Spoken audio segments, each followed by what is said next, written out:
Welcome to all class 8 student. In the previous class में हम लोगों ने इसके पहले मिनरल्स एंड पावर रिसोर्स के बारे में है ना पढ़ लिया था. We already study about the conventional source of energy, and now in this video we will start the non-conventional sources of energy. ठीक है, इसको हिंदी में हम कहते हैं ना ऊर्जा के गैर परंपरागत साधन. तो ये जो है आपको आज ये हमारा जो है आज का टॉपिक है the non conventional source of energy. ठीक है, तो जैसा कि आपको हम लोगों ने अभी पढ़ा था, जो हमारे ऊर्जा के परंपरागत साधन है, जो जो कन्वेंशनल सोर्स ऑफ एनर्जी है, इसका क्या हो रहा है कि बहुत ज़्यादा इसका इंक्रीज यूज़ हो रहा है ना. इसकी बहुत ज़्यादा जो है यूज़ जो है बढ़ती जा रही है. इसकी वजह से बहुत सारे जो हमारे फॉसिल फ्यूल्स हैं, ये क्या हो रहा है, इसकी कमी होती जा रही है ना, शॉर्टेज होता जा रहा है. और ये ऐसा अनुमानित है कि ऐसा जिस प्रेजेंट रेट पे कंजप्शन इसका जो चल रहा है ना लगातार, उससे ये जो इनके भंडार है ना इस फ्यूल के विल गेट एग्जॉस्टेड, मतलब वो बहुत जल्दी ही समाप्त हो जाएंगे, है ना, इस रफ्तार से उसकी यूज़ बढ़ते जा रहे हैं. और इसके साथ ही साथ ये क्या करते हैं, ये इन्वायरमेंटल को पॉल्यूट भी करते हैं. ठीक है, पॉल्यूशन भी बढ़ाते हैं. Therefore there is need for using non conventional sources. इसीलिए चूंकि इसकी मात्रा जो है क्या है, हमारे पास जो कन्वेंशनल सोर्स ऑफ एनर्जी है, ये हमारे पास क्या है, लिमिट सोर्स है. और इसका यूज़ भी बहुत ज़्यादा है ना, कंटिन्यूस लगातार हो रहा है. That's why it is necessary for using non conventional sources such as solar energy, wind energy, ठीक है, tidal energy which are renewable.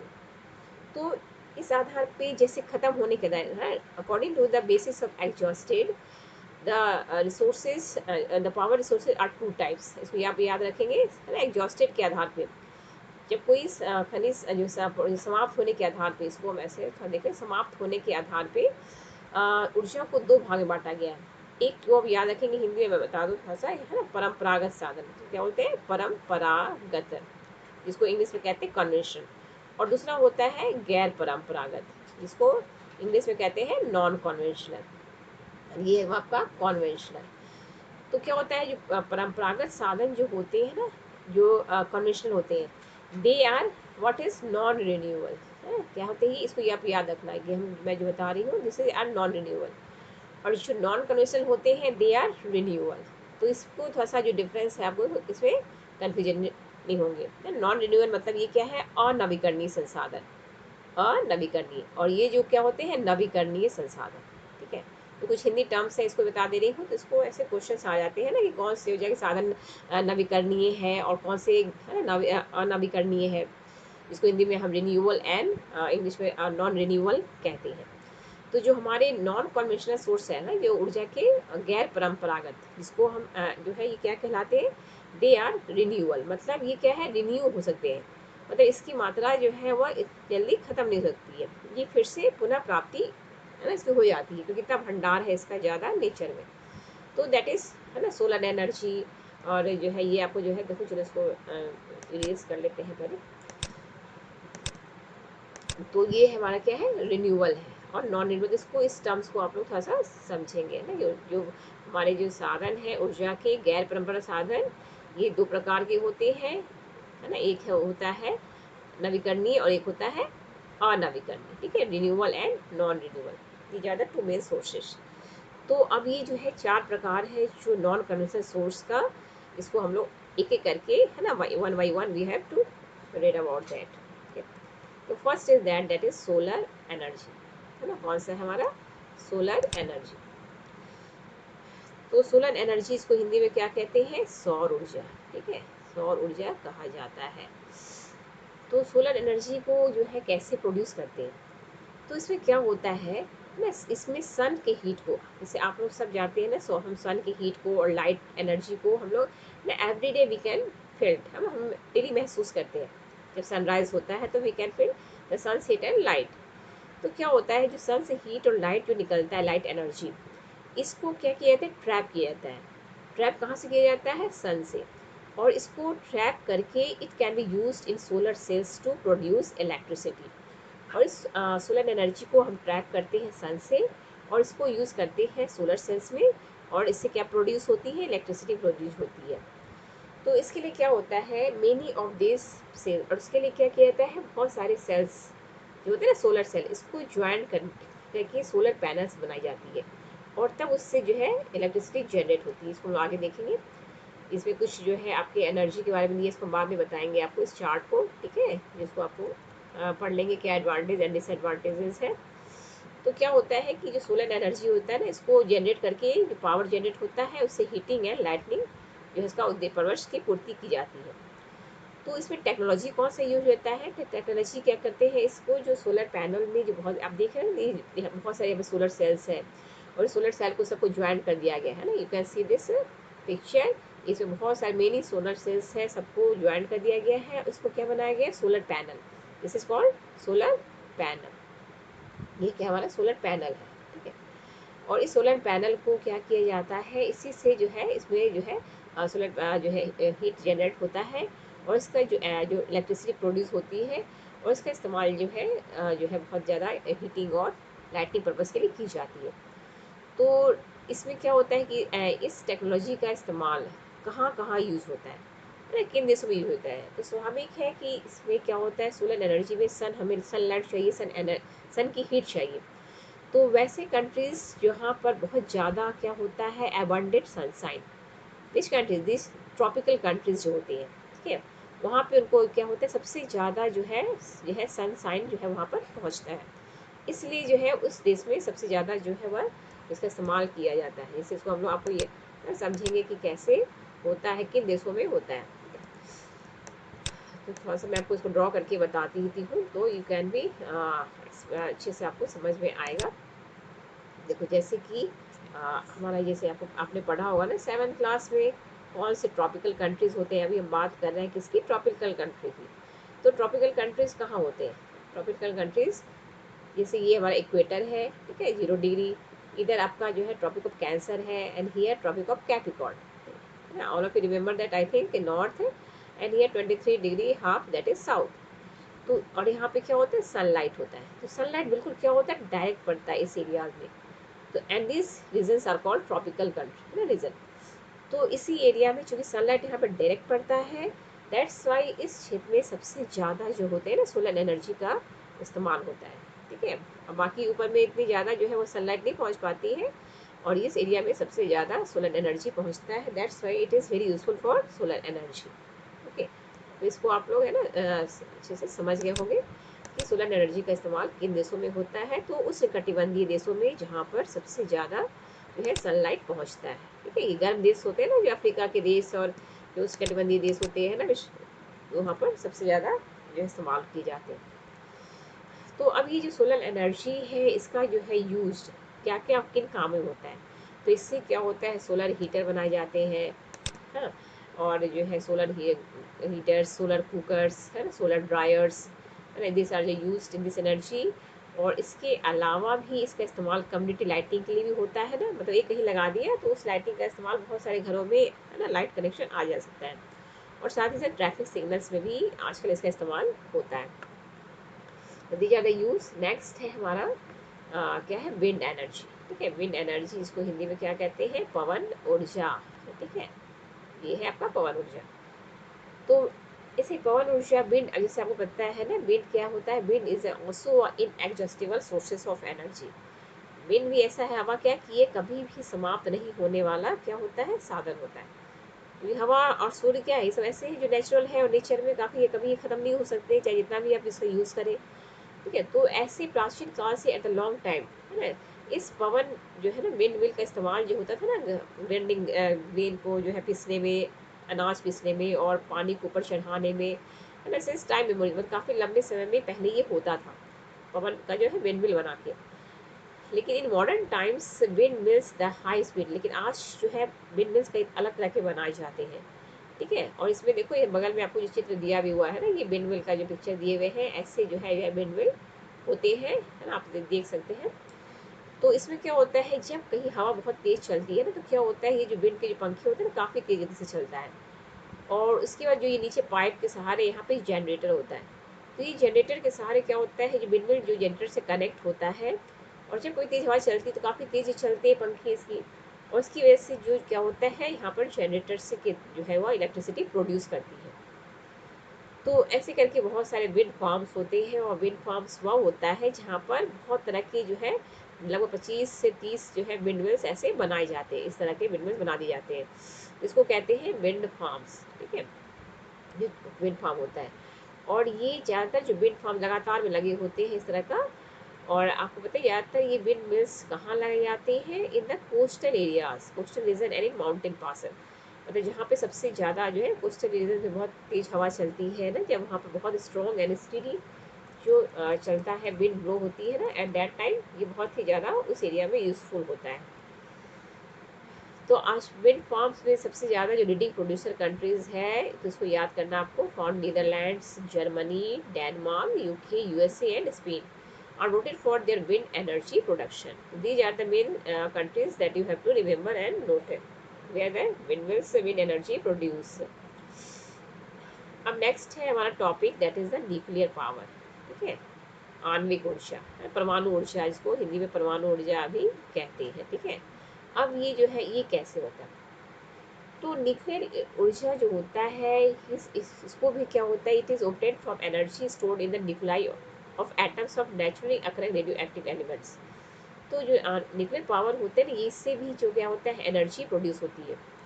और ये कैसे होता है? तो इसको इसके लिए जो न्यूक्लियाई जो होते हैं एटम्स में, जो न्यूक्लियाई फ्यूजन की जाते हैं, और जो एटम्स होते हैं ये ऑल्सो नेचुरली अकरिंग। और ये क्या होते हैं? प्राकृतिक रूप से पाया जाने वाला ये रेडियो एक्टिव पदार्थ होता है ना, रेडियो एक्टिव एलिमेंट्स होता है। तो ये रेडियो एक्टिव एलिमेंट्स जो है, यह कौन कौन से एलिमेंट्स होते हैं जो नेचर में पाए जाते हैं? That is uranium and thorium. These are the atomic minerals, याद रखेंगे आप, यूरेनियम एंड थोरियम। फिर इसको ये एनर्जी कैसे प्रोड्यूस होती है? तो क्या होता है, जो रेडियो एक्टिव एलिमेंट्स होते हैं, जब इसको क्या होता है, जब इसका फ्यूजन होता है ना, जब इसको फ्यूजन किए जाते हैं, तो ये क्या होते हैं, इनकी पावर जो है एनर्जी एमिट होती है। और इसमें क्या होता है कि ये इसकी जब ये फ्यूजन होता है, तो ये 2 के 4, 4 के 8 है ना, 8 के 10 ऐसे डबल डबल होते जाते हैं। तो इस वजह से इसमें बहुत ज़्यादा एनर्जी प्रोड्यूस होती है। ठीक है, तो this fuels undergo nuclear fusion in nuclear reactors and emit power. तो क्या होता है, ऐसे आप देख सकते हैं न्यूक्लियर रिएक्टर्स लगे होते हैं, इस न्यूक्लियर रिएक्टर्स में इस एलिमेंट, रेडियो एक्टिव एलिमेंट का फ्यूजन कराया जाता है, जिससे काफ़ी है ना क्या होता है, बड़ी मात्रा में पावर ये एमिट करते हैं, प्रोड्यूस करते हैं। तो इस प्रकार जो है ये एटॉमिक एनर्जी प्रोड्यूस होती है न्यूक्लियर पावर है ना रिएक्टर्स में। तो वर्ल्ड में सबसे जो greatest producer of nuclear power है वो कौन कौन से कंट्रीज है? तो याद करेंगे आप, USA and Europe. And in India, हमारे देश में बात करें तो Rajasthan and Jharkhand have largest deposit of uranium. ठीक है, and thorium is found in large quantity in the monazite sands of Kerala. है ना, these are very important point that you have to remember कि यूरेनियम एंड थोरियम कहाँ कहाँ पाए जाते हैं, है ना, हमारे देश में। तो इसको आप देख लेना। और हमारे इंडिया में, देश में कहाँ कहाँ न्यूक्लियर पावर स्टेशन लगाए गए, इसे हम देखा, ये है ना स्टेशन के पिक्चर दिया हुआ है, ऐसे करके जो है ये पिक्चर स्टेशन लगाए जाते हैं, जो यहाँ पे आपके बुक्स में दिया हुआ है कलपक्कम का। ठीक है, कलपक्कम न्यूक्लियर पावर स्टेशन के पिक्चर दिए गए हैं, हम देख सकते हैं, ऐसे ही होता है, ऐसे बड़े बड़े स्टेशन बनाए जाते हैं। तो हम कुछ और स्टेशन की बात, इंडिया में कहाँ पे है? तमिलनाडु में, you have to noted this. Tarapur power station कहाँ है? महाराष्ट्र में। राणा प्रताप सागर कहाँ है? कोटा के पास राजस्थान में। नरोरा कहाँ है? उत्तर प्रदेश में। And Kaiga in Karnataka. तो these are the important nuclear power station, you have to remember this. Next है आपका जियो थर्मल एनर्जी। ठीक है, इसको हिंदी में क्या कहते हैं? भूतापीय ऊर्जा, है ना, भूतापीय ऊर्जा। तो भूतापीय ऊर्जा का मतलब क्या होता है? जैसे आपको पता है भू मतलब अर्थ, है ना, और तो अर्थ के अंदर भी जैसा होता है कि अर्थ के अंदर भी कितनी ज़्यादा हीट है, प्रेशर है, एनर्जी है। तो heat energy obtain from the earth is called geothermal energy. तो जो ऊर्जा है ना पृथ्वी के अंदर से जो ऑब्टेन की जाती है, that is called geothermal energy. और इसके लिए भी है ना, आप देखोगे जो बनाए जाते हैं।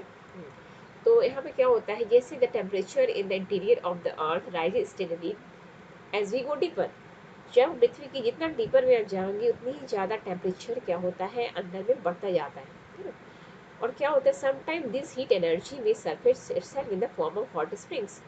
और कभी कभी क्या होता है कि हीट एनर्जी होता है ना, ये जो है हॉट स्प्रिंग्स के रूप में जो है सरफेस पर जो है वह इन द फॉर्म ऑफ रूप में आती है। तो वो गर्मी जो है अंदर से किस रूप में निकलता है, हॉट स्प्रिंग्स के रूप में ना, गर्म झरने जो आप देखोगे ना, जो चश्मा होता है कई है ना भागों में आप पाए जाते हैं, आप देखना, अब इसको अभी बताएंगे आगे। This heat energy can use to generate power, और ये जो हीट एनर्जी से निकलती है इसका भी पावर जनरेट करने में इस्तेमाल किए जाते हैं। ये न्यूक्लियर एनर्जी को समझाया गया है, आप देख सकते हैं इसमें कैसे हीट है ना, फ्यूजन से हीट होता है, और जो है स्टीम के द्वारा टरबाइन पे देखो जा रहा है, जनरेटर होता है और इलेक्ट्रिसिटी प्रोड्यूस होती है। तो न्यूक्लियर एनर्जी का एक डायग्राम दिया हुआ है, इसको आप है ना, इसको भी आप दिमाग में रखेंगे। और एक जियो थर्मल एनर्जी का भी पिक्चर दिया हुआ है, ठीक है, इसमें देख सकते हैं जो दिया है ना पानी कारण का, यहाँ पे गर्म पानी अंदर से निकलता है, ये जो बने हैं कुंड यहाँ पे बिल्कुल हॉट वाटर मतलब बॉइल्ड वाटर निकलता है अंदर से, और इसी से मैंने जो है यहाँ पर इस पानी का जो है एनर्जी का इस्तेमाल होता है हीट एनर्जी प्रोड्यूस करने में। और जो है जो इस एनर्जी जो निकलती है इसे हॉट स्प्रिंग रूप में has been used for cooking, heating and bathing for several years. जैसे आप आपको देखो, ये हमारे हिमाचल प्रदेश में भी है, कश्मीर में भी कई जगह पे है, और बिहार में हम राजगीर में जाओगे वहाँ भी गर्म पानी का झरना है। तो कई जगह ऐसे गर्म पानी के जो अंदर से झरने निकलते हैं ना, स्प्रिंग्स, तो इससे पता चलता है ना वहाँ पे इस प्रकार का जो है जियोथर्मल एनर्जी के रूप में वह बाहर आता है, उसका इस्तेमाल एनर्जी को प्रोड्यूस करने में किए जाते हैं। तो अभी वर्ल्ड में सबसे ज़्यादा कौन है, यूएसए है the world largest geothermal power plants, और उसके बाद कौन है, न्यूजीलैंड है, then Iceland, Philippines and Central America, ठीक है। तो ये 5 कंट्रीज के नाम है। और भारत में ज़्यादा नहीं है, हमारे देश में जो जियोथर्मल प्लांट्स है कहाँ पर, एक Manikaran in Himachal Pradesh and Puga valley in Ladakh.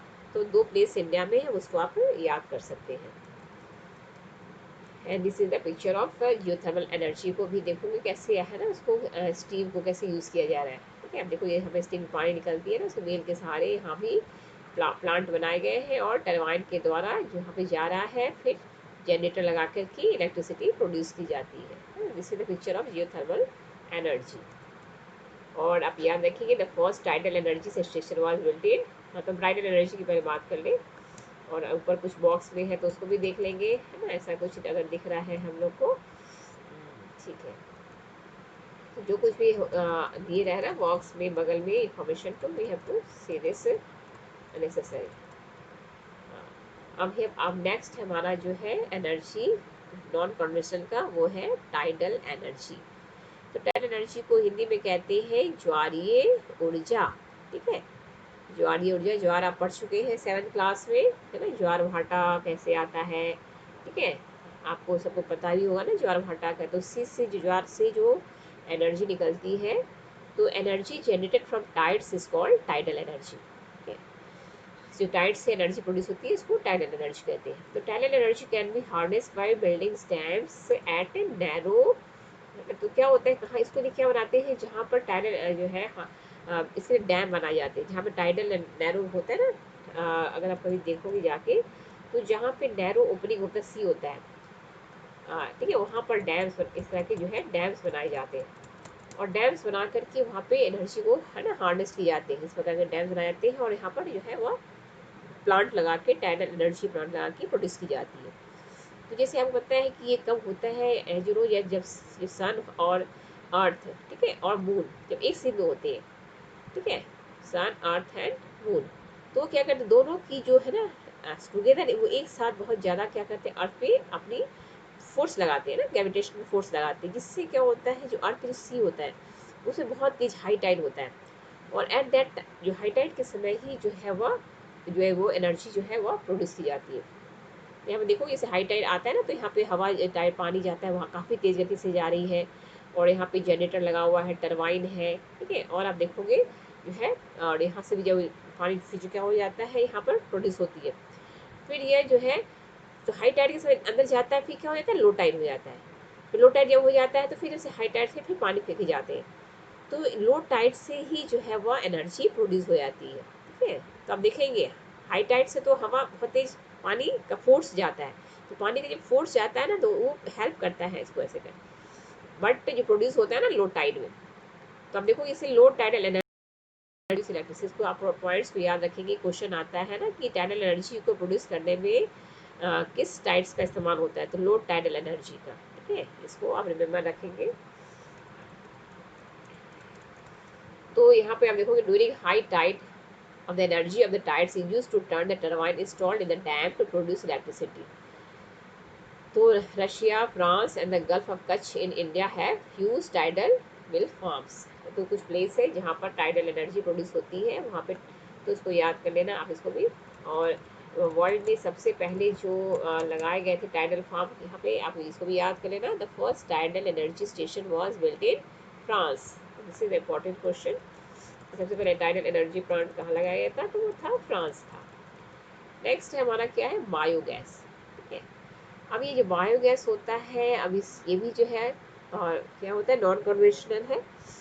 तो और इसमें कैसे बनाते हैं इसको, है ना, आप देख सकते हैं इसमें क्या होता है, जो ऑर्गेनिक वेस्ट होता है, जैसे जो वेस्ट, जो डेड प्लांट्स डेड हो जाते हैं, एनिमल्स डेड हो जाते हैं, ठीक है, और एनिमल डंग होता है ना, और इसके अब साइड किचन से जो बहुत सारे कचरा निकलते हैं, है ना, वेस्ट मटेरियल निकलता है, इन सबको कन्वर्ट किए जाते हैं इन गैसेस फ्यूल में, जो कहलाता है बायोगैस। ठीक है, तो आप इसको याद कर लेंगे। तो इससे जो ऑर्गेनिक वेस्ट निकलता है ना, इसको डिकम्पोज किया जाता है किसी बैक्टीरिया के द्वारा, और इसको कहाँ पे, तो बायोगैस डाइजेस्टर्स में, है ना, ये देख रहे हैं, ये बायोगैस डाइजेस्टर है। इस बायोगैस डाइजेस्टर में यहाँ पे सब रख, है ना, इसमें सब रख दिए जाते हैं इस टैंक में, गैस टैंक में, और इसी से क्या होता है, प्रोसेस होता है, और इसी से क्या होता है, बायो गैस प्रोड्यूस होती है। ठीक है, और जो गैस बनता है ना, वो किसका मिक्सचर होता है, मीथेन एंड कार्बन डाइऑक्साइड का। तो बायोगैस भी क्या होता है, बहुत ही अच्छा जो है फ्यूल है, किसके लिए, कुकिंग एंड लाइटनिंग के लिए, और साथ ही साथ जो उससे तो होता ही है, और जो वेस्ट बच जाता है ना इसमें, उसका इस्तेमाल किसमें होता है, ऑर्गेनिक मैन्योर, है ना, खाद बनाने में काम आता है ना, खेतों में किसानों को यह बहुत अच्छा खाद मिल जाता है। तो आप देखो in the rural areas this is very, है ना, जो रूरल एरियाज होते हैं ना, वहाँ पे सबसे ज़्यादा इसको गवर्नमेंट, है ना, प्रोसाइड कर रही है, गाँव में, ग्रामीण क्षेत्रों में। तो ये था कुछ हमारे non conventional source of energy के, है ना, कुछ एग्जांपल्स थे जो आप इसमें हम लोग देखा, सन एनर्जी, है ना, सोलर एनर्जी देखा हम लोगों ने, फिर विंड एनर्जी। ठीक है, कुछ जो है इसको आप अच्छे से याद कर लें, विंड एनर्जी। अब देखो इसमें हमें बताया था ना कि क्या क्या होता है, कुछ क्या एडवांटेजेस एंड डिसएडवांटेजेस है। तो इसको, इस चार्ट को भी आप एक बार, है ना, पढ़ लेंगे कि इससे एडवांटेजेस क्या होता है, डिसएडवांटेज मतलब क्या लाभ है, और थोड़ा सा क्या इसके नुकसान क्या है। तो इसको आप पढ़ लेना। ठीक है, और आप इसको याद भी कर लेंगे, दो दो पॉइंट है, तो इससे आपको पता चल जाएगा कि इसके ये सब चीज़ के कुछ फ़ायदे नुकसान तो होते हैं। तो पवन ऊर्जा हो गया, न्यूक्लियर एनर्जी हो गया, जियो थर्मल एनर्जी हो गया। ठीक है, आफ्टर दैट जो है हम लोगों ने देखा था क्या, टाइडल एनर्जी, एंड सबसे लास्ट में हम लोगों ने क्या देखा, बायोगैस, जो कैसे बनता है। तो इन सबसे एनर्जी प्रोड्यूस होती है, और इसका इस्तेमाल बहुत सारे जो है मल्टीपर्पज़ यूज़ में किए जाते हैं। तो ये बताएं कि एनर्जी आज के मॉडर्न युग में, है ना, इसका इस्तेमाल एवरीवेयर, हर जगह होता है। Without energy we can't do anything, है ना, हम लोग क्या हो जाएंगे, फिर वो हम लोग बहुत हेल्पलेस हो जाएंगे। और इसका, और सबसे मतलब ये जरूरी है कि आप देखोगे, but we can see that harnessing this energy is both difficult as well as costly. और आप देखो इसका इतना ज़्यादा इसका इस्तेमाल जो हो रहा है ना, हार्नेस का जो है बहुत ही जो मिसयूज हो रहा है, साथ ही साथ ये बहुत ज़्यादा कॉस्टली भी होता है। तो each one has use can make a differences by not wasting energy. तो इसको बचाने का सबसे अच्छा तरीका क्या है कि हम एनर्जी को वेस्ट नहीं करें। ठीक है, और energy saved is energy generated. हम एनर्जी को जितना सेव करेंगे उतनी ही एनर्जी क्या होगी, जनरेट होगी। और ये तभी हो सकता है कि हम इसमें बहुत एक्टिव रहें, और अपने एनर्जी फ्यूचर को एनर्जी ब्राइटर एनर्जी बनाए। ठीक है, तभी यह आने वाली जो, है ना, जो हमारी जो फ्यूचर है, जनरेशन है, उसके लिए हम ये सब चीज़ों को बचा कर रखेंगे। ठीक है, तो हमें बहुत ज़्यादा सस्टेनेबल डेवलपमेंट पे जोर देना चाहिए कि डेवलपमेंट तो करना है, डेवलपमेंट तो नहीं हो सकता, बट वी हैव टू, क्या होना चाहिए कि सस्टेनेबल होना चाहिए, और ऐसा डेवलपमेंट जिसमें क्या हो कि वह कोई इस तरह का जो है पॉल्यूशन नहीं हो, और नहीं वेस्टेज हो।